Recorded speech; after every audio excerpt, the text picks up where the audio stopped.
नमस्कार।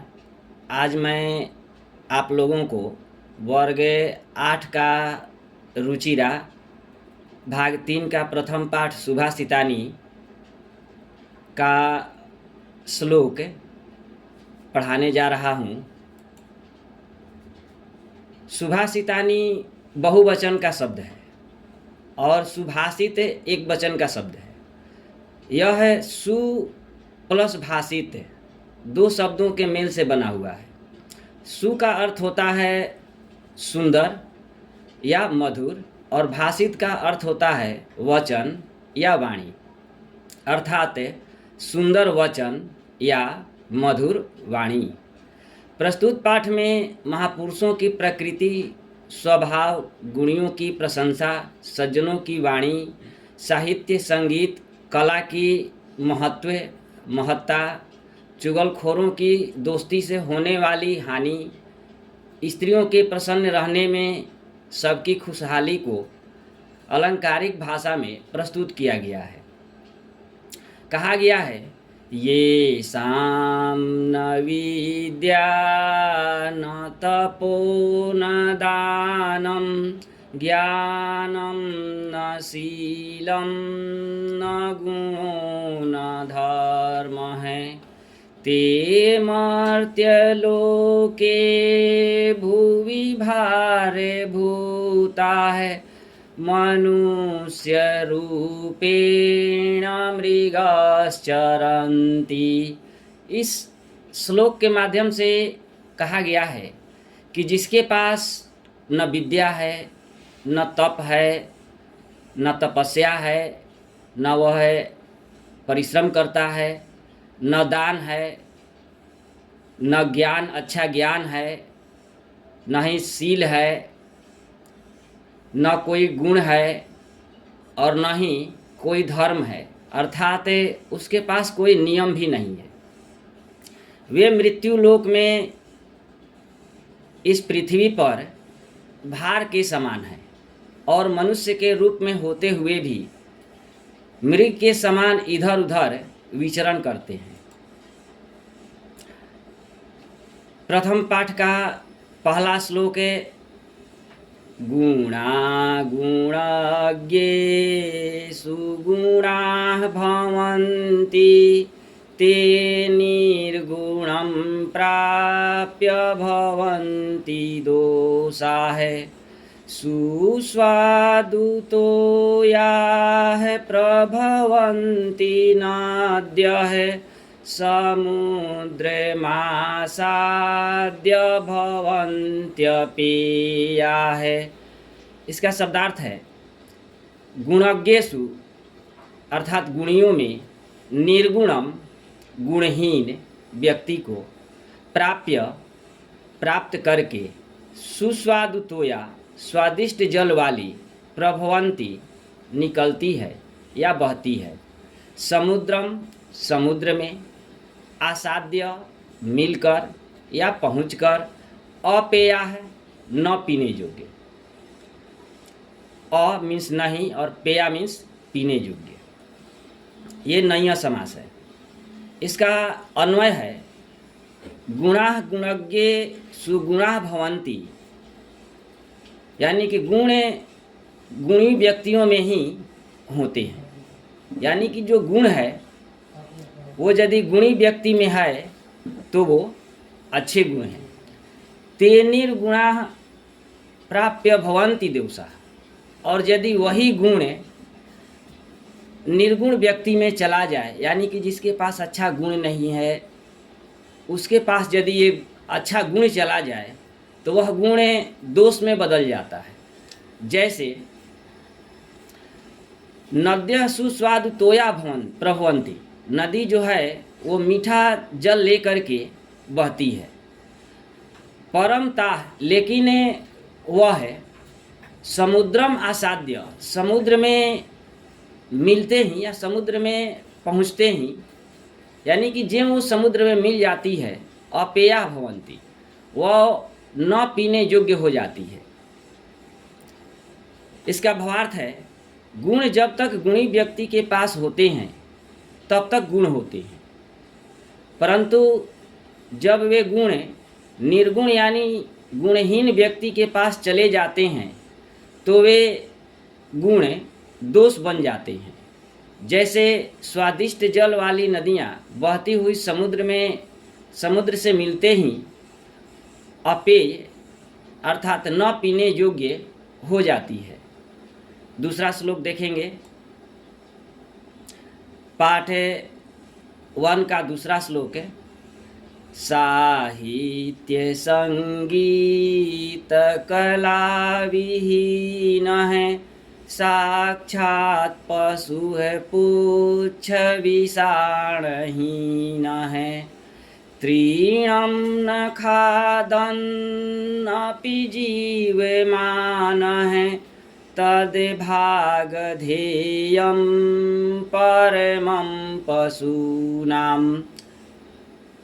शब्दार्थ है विहीन मीन्स रहित, पुच्छ मीन्स पूछ, विषाण सींग, तृणम तिनका घास, खादन्नपि खाते हुए भी जीवमान जीवित रहते हैं, पशु नाम पशुओं का, भागधेयम सौभाग्य है।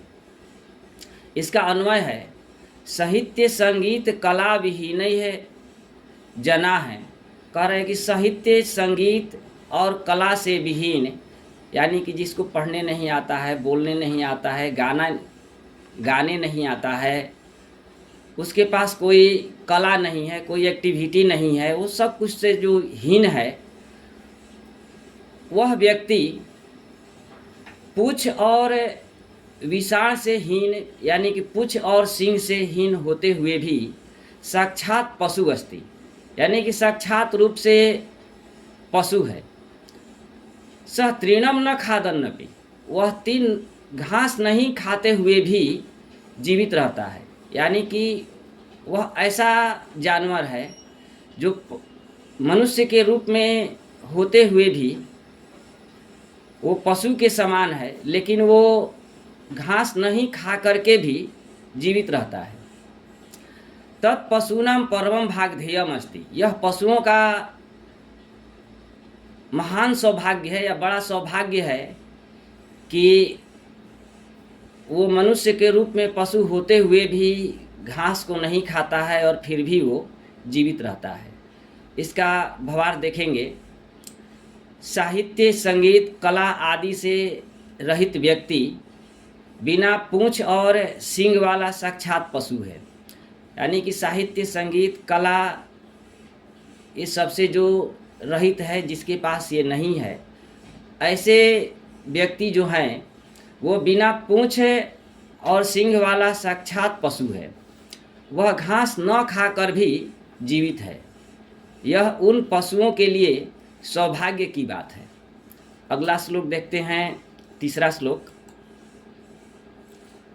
लुब्धस्य नश्यति यशः पिशुनस्य मैत्री, नष्ट क्रियस्य कुलमर्थ परस्य धर्म है, विद्याफलम व्यसनिनः कृपणस्य सौख्यम, राज्यम प्रमथ सचिवस्य नराधिपस्य। कह रहा कि शब्दार्थ देख लेंगे। लुब्धस्य मीन्स लालची व्यक्ति का, व्यसनिनः बुरी लत वाले व्यक्ति की, यश माने प्रसिद्धि, कृपणस्य कंजूस का, पिशुनस्य चुगली करने वाले का, सौख्यम माने सुख, मैत्री मित्रता, नष्ट क्रियस्य जिसकी क्रिया नष्ट हो चुकी है उसका, कुलम माने कुल वंश, अर्थ परस्य अर्थ मीन्स धन के लोभी व्यक्ति का, प्रमथ सचिवस्य आलसी मंत्रियों वाले राजा का, नराधिपस्य राजा का, राज्यम मीन्स राज्य, नश्यति नष्ट हो जाता है। अन्वय है लुब्धस्य यशः पिशुनस्य मैत्री। कह रहा है कि लालची व्यक्ति का यश जो है वो नष्ट हो जाता है। नष्ट क्रियस्य कुलम अर्थ परस्य धर्म है, और जिसकी क्रिया नष्ट हो जाती है, जो काम नहीं करेगा, देहचोर हो जाएगा, तो उसका धन जो है वह धीरे धीरे समाप्त हो जाता है। और अर्थपरस्य धर्म व्यसिनः निनः विद्याफलम, और जो आलसी व्यक्ति है उसका विद्या नष्ट हो जाता है। कृपणस्य सौख्यम, और जो कंजूस है उसका सुख समाप्त हो जाता है। प्रमथ सचिवस्य नराधिपस्य राज्यम नश्यति, और राजा का सचिव यदि आलसी हो जाए तो उसका राज्य जो है वो नष्ट हो जाता है। इसका भावार्थ देख लेंगे। लालची व्यक्ति का यश, चुगलखोरों की मित्रता, आलसी व्यक्ति का वंश का नाश हो जाता है। धन के लोभी व्यक्ति का धर्म का नाश हो जाता है, यानी कि धर्म समाप्त हो जाता है। बुरी लत वाले व्यक्ति की विद्या समाप्त हो जाती है। कंजूस का सुख समाप्त हो जाता है, और आलसी मंत्रियों वाले राजा का राज्य नष्ट हो जाता है। अगला देखते हैं।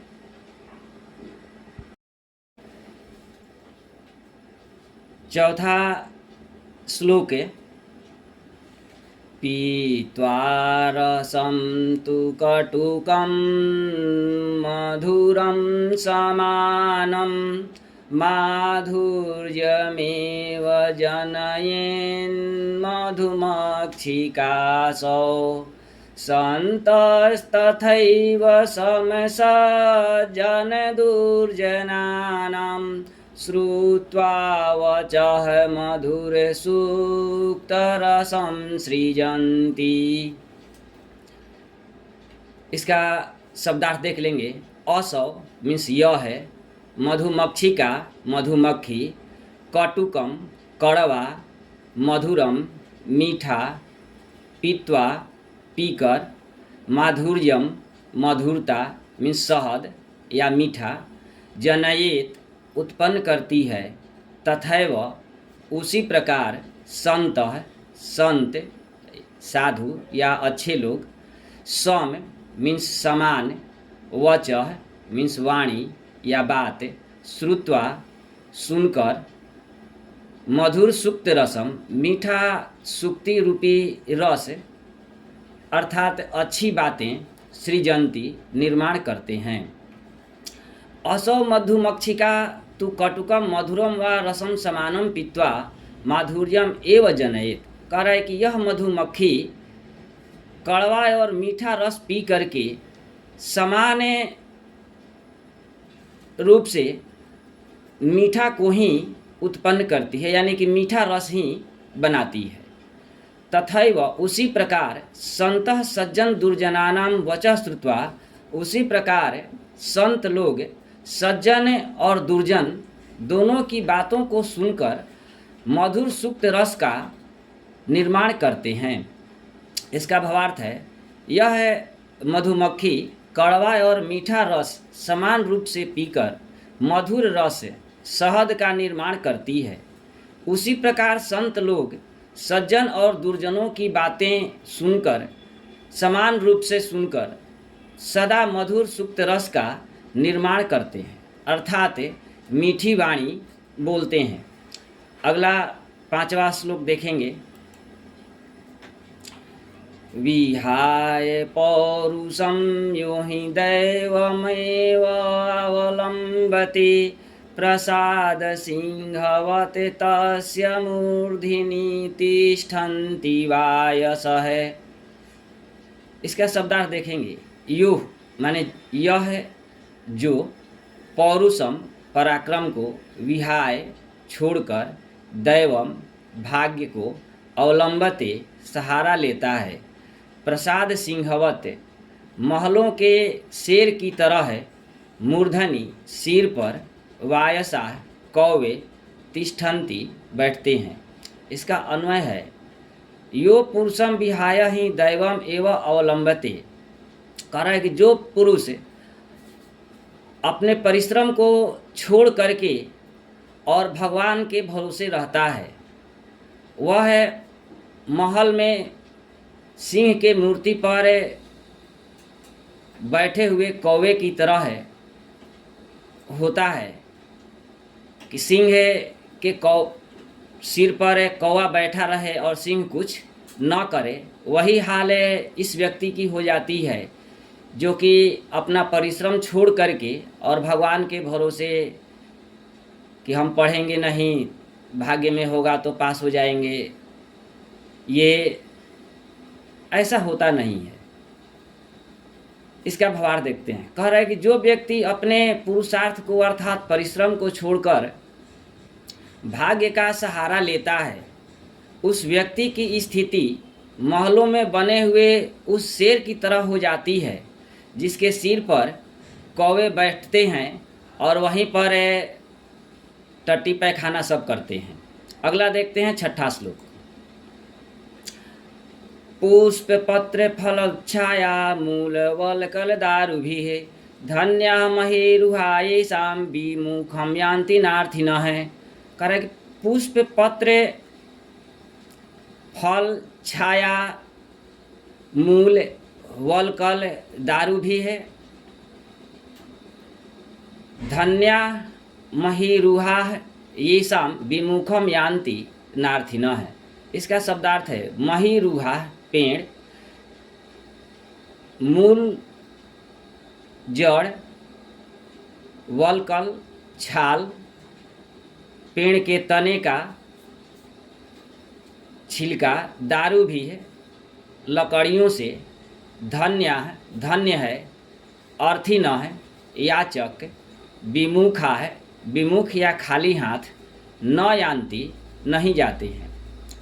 इसका अन्वय है महीरुहा मीन्स पेड़, पुष्प पत्र फल छाया मूल वलकल दारू भी है धन्या भवन्ति येषां आर्थिनः विमुखम न यान्ति।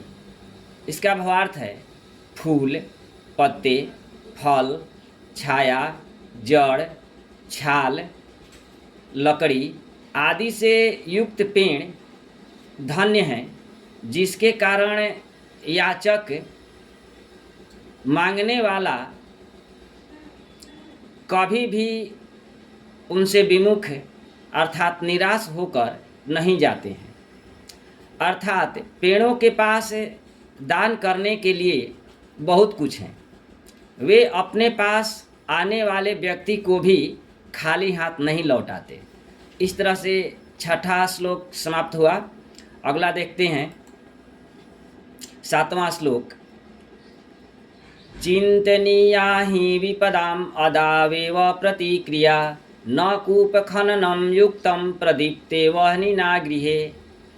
कह रहा है कि चिंतनीया हि विपदाम अदावेव प्रतिक्रिया न कूप खननम युक्तम प्रदीप्ते वह्निना गृहे। इसका शब्दार्थ देख लेते हैं। विपदाम विपत्ति के या विपत्ति के समय, अदावेव पहले ही, प्रतिक्रिया यानी कि प्रतिक्रिया जो आपको विपत्ति से आने से पहले सोच लेना चाहिए कि हमें किस चीज़ की आवश्यकता होगी, यानी कि हल ढूंढ लेना चाहिए। चिंतनीया है, चिंतन करना चाहिए, सोच लेना चाहिए। गृह घर में, वह्निना आग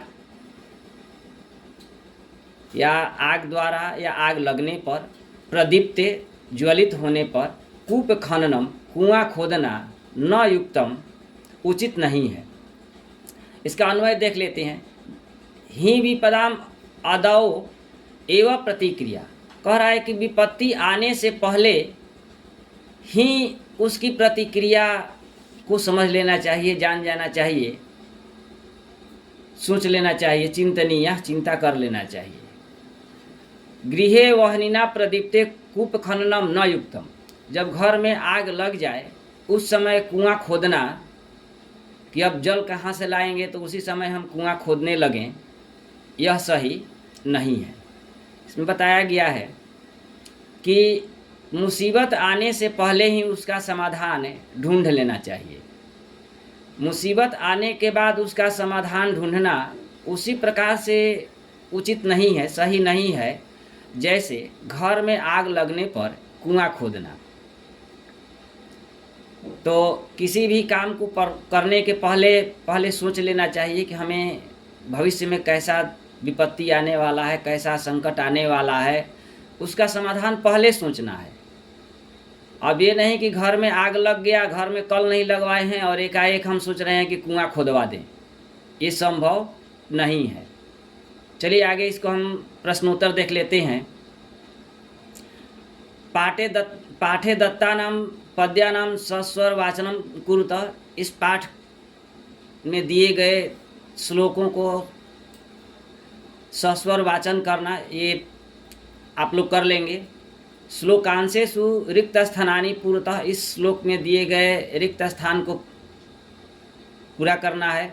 समुद्रम आसाद्य, यहाँ दिया हुआ है भवन्त्य पेया, यहाँ पर होगा भवन्त्य पेया है। ख में वचः मधुर सुक्तम रसम सृजन्ति, कह रहा है कि कौन वचन को सुन करके मीठे रस को बनाते हैं। तो यहाँ हो जाएगा श्रुत्वा वचः मधुर सुक्ते रसम सृजन्ति। साधु संत जो है वो मधुर और कटुक दोनों का वचन सुन करके और मधुर रस को बनाते हैं। तद भागधेयम परमम पशूनाम, यहाँ परमम लिखा हुआ है।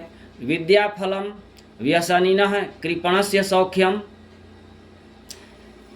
व्यसनिनः पौरुषम विहाय यह अवलंबते दैवमेव चिंतनीया ही विपदाम अदावेव प्रतिक्रिया।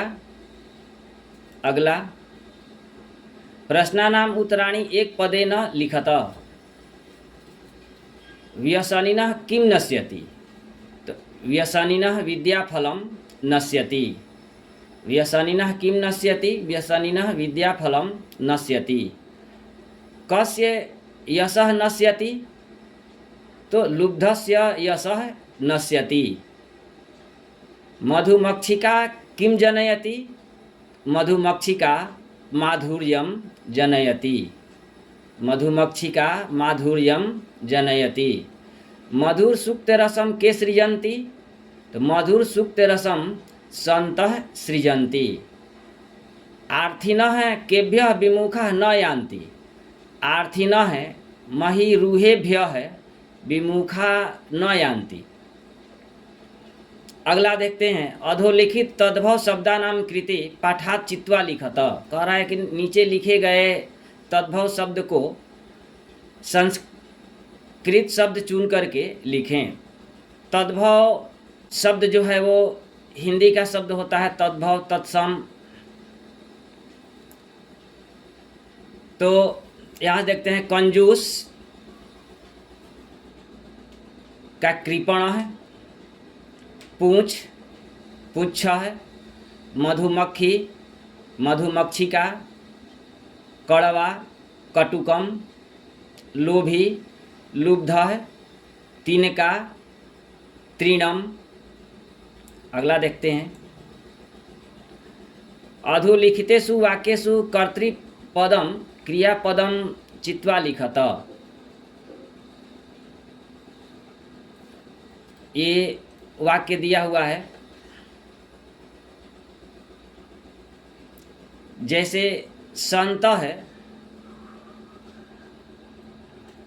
मधुर सुक्त रसम सृजन्ति, तो इसमें कर्ता संत है और क्रिया सृजन्ति है। निर्गुणम प्राप्य भवन्ति दोषा है, तो दोष कर्ता है और भवन्ति क्रिया है।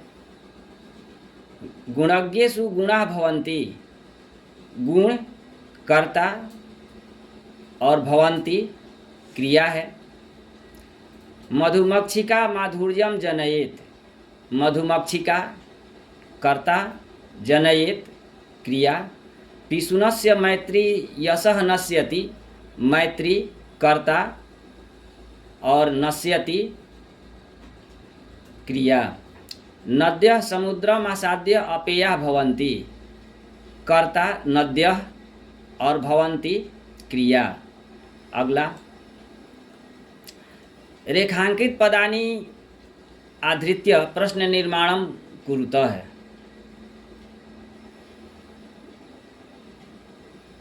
गुणा गुणज्ञेषु गुणा भवन्ति, तो गुणा रेखांकित शब्द है, तो इसकी जगह पर प्रश्नवाचक लगाएंगे कि कह गुणज्ञेषु गुणा भवन्ति, माने कौन गुणियों में गुण होता है। नद्यः रेखांकित शब्द है, तो नद्यः सुस्वादु तोयाः भवन्ति, नदी स्त्रीलिंग शब्द है, तो यहाँ पर हो जाएगा काह सुस्वादु तोयाः भवन्ति, कौन अच्छी जल वाली होती है, कौन अच्छी जल वाली होती है।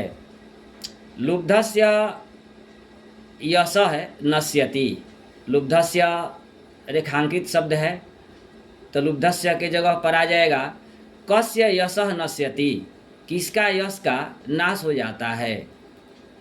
मधुमक्षिका माधुर्यमेव जनयति, कह रहा है कि मधुमक्षिका माधुर्यमेव जनयति, मधुमक्खी मीठा को जन्म देती है, उत्पन्न करती है, तो मधुमक्षिका के जगह पर हो जाएगा का माधुर्यमेव जनयति, कौन माधुर्य को, मधुर को या मीठा को जन्म देती है, तो मधुमक्षिका। तस्य मूर्धनि तिष्ठन्ति वायसाः, उसके सिर पर कौवा बैठते हैं, तो कह रहा है कि तस्य मूर्धनि की जगह पर तस्य कुत्र तिष्ठन्ति वायसाः, उसके कहाँ कौवे बैठते हैं, यानी कि उसके किस पर कौवे बैठते हैं या कहाँ कौवे बैठते हैं, तो उसके सिर पर कौवे बैठते हैं। उदाहरण के अनुसार शब्द को अलग अलग करेंगे, यानी कि विच्छेद करेंगे। समुद्रम आसाद्य, समुद्रम आसाद्य तोड़ेंगे तो हो जाएगा समुद्रम प्लस आसाद्य। माधुर्यमेव, माधुर्यम प्लस एव। अल्पमेव, अल्पम प्लस एव। सर्वमेव, सर्वम प्लस एव। दैवमेव, दैवम प्लस एव। महात्मनां मुक्ति, महात्मा नाम उक्ति। विपदाम मादावेव, विपदाम माधव प्लस एव।